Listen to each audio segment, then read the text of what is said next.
Hello again, welcome back to AF Anime. I am John, and today I'm going to talk about One Piece chapter 1035, titled Zoro vs. King. Now, this chapter is already incredibly hype and incredibly good, but just to add some icing to that cake, let's go ahead and talk about the cover page, which is the beginning of another cover story. Now, my subscriber count is notably low, but for those of you who have been around for my One Piece reviews, you'd know that I am incredibly fed up with the request cover pages.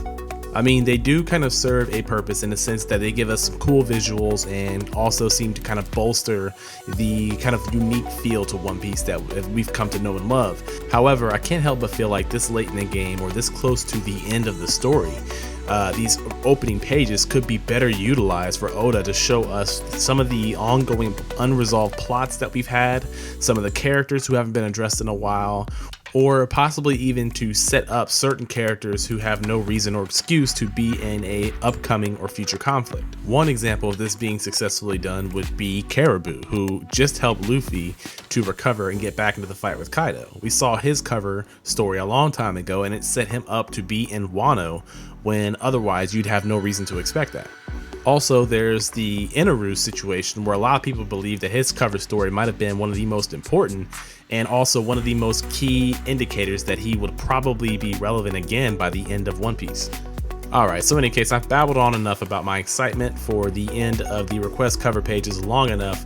So now we can go ahead and talk about the page that you've been looking at for the past minute and a half or so, and that is the cover for the limited series number 25, which is titled Escape from Whole Cake Island.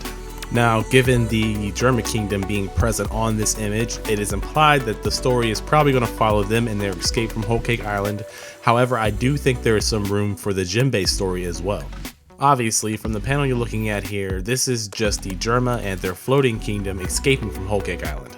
Now, that's all I got in the cover page for now, but let's hope that Oda keeps this going until the end of the series, where we can answer a lot of questions, update us with a lot of characters, and possibly even fill in some burning questions that we have. Now, moving on to what I feel has been an amazing chapter, this one actually starts off with our boy Sanji and confirming the fact that he won his fight from the previous chapter. And we get this in the form of 2 pages that I personally feel like should have been the final 2 pages of the last chapter. Now, I know that's just me giving my own personal gripes and opinions, but I do feel like that is one of the only things that keeps this chapter from being narratively cohesive. But to sum Sanji's situation up quickly, he kicked Queen through the roof, sent him flying off of Onigashima, and even managed to pull off the chivalrous act of finding Chuji the mouse and protecting him during the end of that fight. So as he returns Chuji to Osome, we get a quick brief 1-panel flashback of him feeding mice in his childhood before he checks in on Osome and passes out. So that is going to do it for Sanji's role in this chapter, but we move on to much more important business when it comes to Zoro versus King. And Oda wastes 0 time in this chapter, starting off the hype by showing us that Zoro has cut King's mask enough to where it's just time to be removed.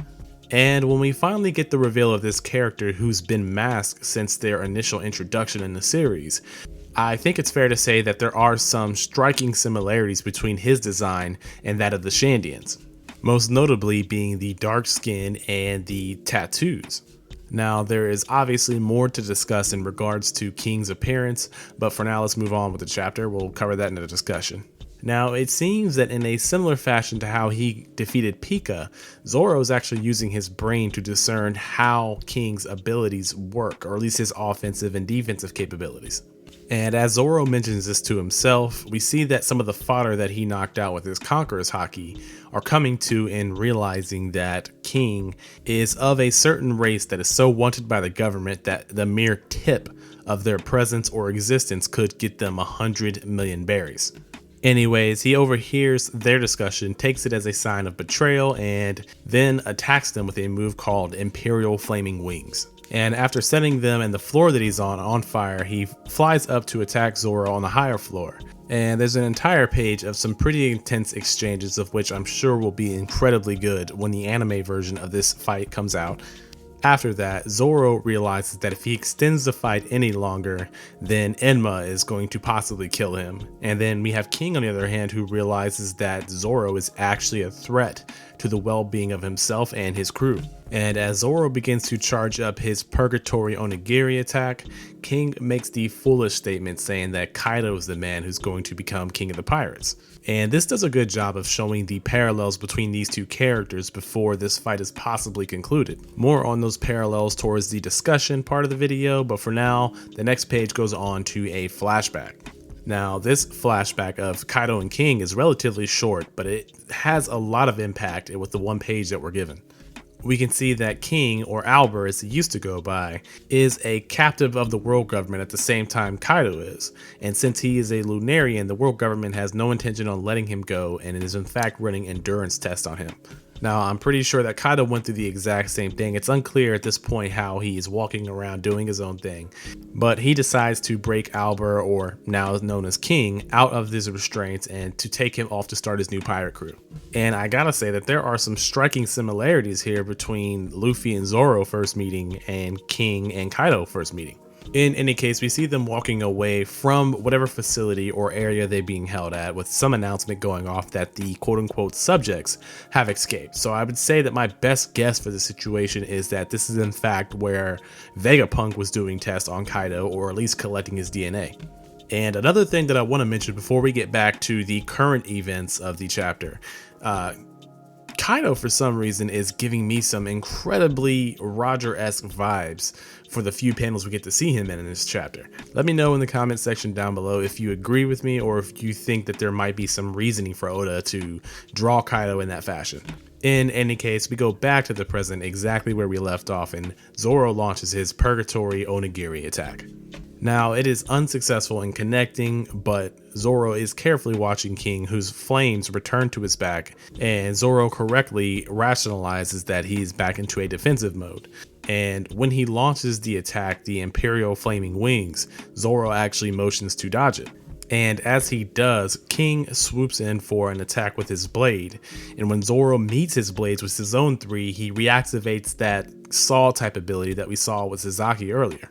And Zoro seems to be on a roll using his brain today as he realizes that King is actually intending on dislodging his blades from his hand again. And when he does, we see the two connect eyes and what looks like a Conqueror's clash takes place and separates them. King follows this up by vanishing with great speed and connects a kick with Zoro. But as he does, Zoro realizes that his speed means that he's open for attack, and he uses a move called Bird Dance. The attack manages to cut King right up the middle, and it seems to be having some kind of effect as he's a bit wobbly afterwards and is visibly bleeding out of his mouth. Both parties involved engage in a little bit of trash talk before King decides to take to the skies with the intention on finishing the fight. He briefly transforms into his zone before using what seems to be his ultimate move, which is titled Extra Large Imperial Flaming Wings. And fittingly, Zoro responds to this giant flaming dragon flying in his direction with his own mouthful of a named move, which is called King of Hell 3-Sword Serpent, 103 Mercies Dragon Damnation. And in a beautiful panel, we get to see what is potentially the end of the fight in the very same fashion that we saw with the last chapter. So that panel will conclude this chapter and potentially the fight between Zoro and King. So we can now move on to the rating portion of the video where I discuss the artwork, the story, and the hype for this week's chapter. So in regards to the artwork, I'm going to go ahead and give this chapter a 10. While not every panel was utterly perfect throughout this chapter, I do have to say that the artistic choices and the shading and the finite detail that they use for certain situations and certain scenarios, such as the flashback, I just gotta say that they did an amazing job of really choosing when to buckle down on the artwork and to give us the detail that we needed to kind of feel the scenes. So the 10 there was well earned. Now moving on to the story, I'm going to go ahead and give this week's chapter a 9. As I mentioned earlier in the review, the whole Sanji bit I felt could have been better accomplished at the end of the last chapter, and could have even served in this chapter as an excuse to extend the flashback by a couple pages. Now that could just be me being, again, nitpicky because I want to see more of that flashback, and I imagine that Oda has more that he wants to elaborate there, but I'm sure they chose to keep it restricted to one page for a strategic reason. But ultimately, that Sanji pop-up kind of does serve to take you out of the fight before we even get into into it. Now again, as I said last week, this appears to be the end of their fight, but it would be an annoying choice for Oda not to state that after the end of that attack, unless there's supposed to be some sufficient or some important dialogue that goes down between Zoro and King. It just seems like an unnecessary stretch of suspense to tell us tune in next week to figure out if Zoro won or not, only just to give us a simple winner is Zoro, the same way we did with Sanji early in this chapter. But aside from that, it still was an amazing chapter story-wise. It was well paced in terms of the fight and the flashback, but just not perfect. And last but certainly not least, we move on to the hype rating, which I'm giving a perfect 10. The fight was amazing, and I honestly cannot wait to see it animated, but at the same time, we get the reveal of King's face. We get some questions raised in terms of his relation to the Sky Peoples and his design choices by Oda. Also, we get to see his personality a little more, I don't know, raw as compared to his, kind of quiet and stoic personality we've seen so far. We also get to see that Zoro is stepping up and flexing. We get an amazing fight throughout this chapter. So anytime there's a fight, it's already high hype, but we get the suspense hype when it comes to King and his relation to the Lunarians and the world government.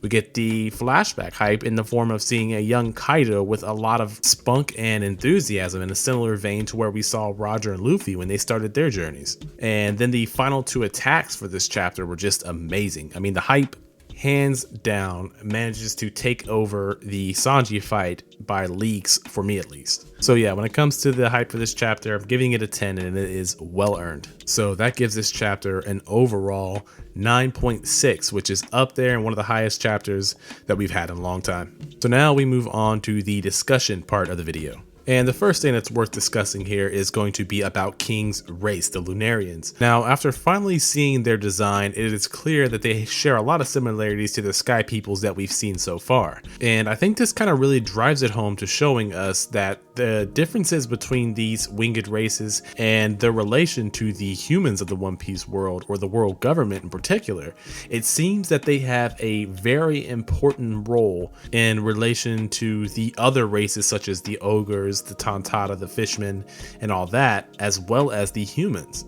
Now, I have recently done a video on a Lunarian theory where I postulate that the Lunarians may have actually started majority of the conflicts that are discussed within the One Piece world, including the great conflict that led up to the Void Century. Now, if they did do this, this would explain why the world government has no good feelings toward them, and might also even explain as to why ogres are treated so badly, or why Kaido in particular seemed to show a little bit of understanding and resonate with Albert and his racial situation. So if you have any thoughts on the matter, drop it in the comments down below.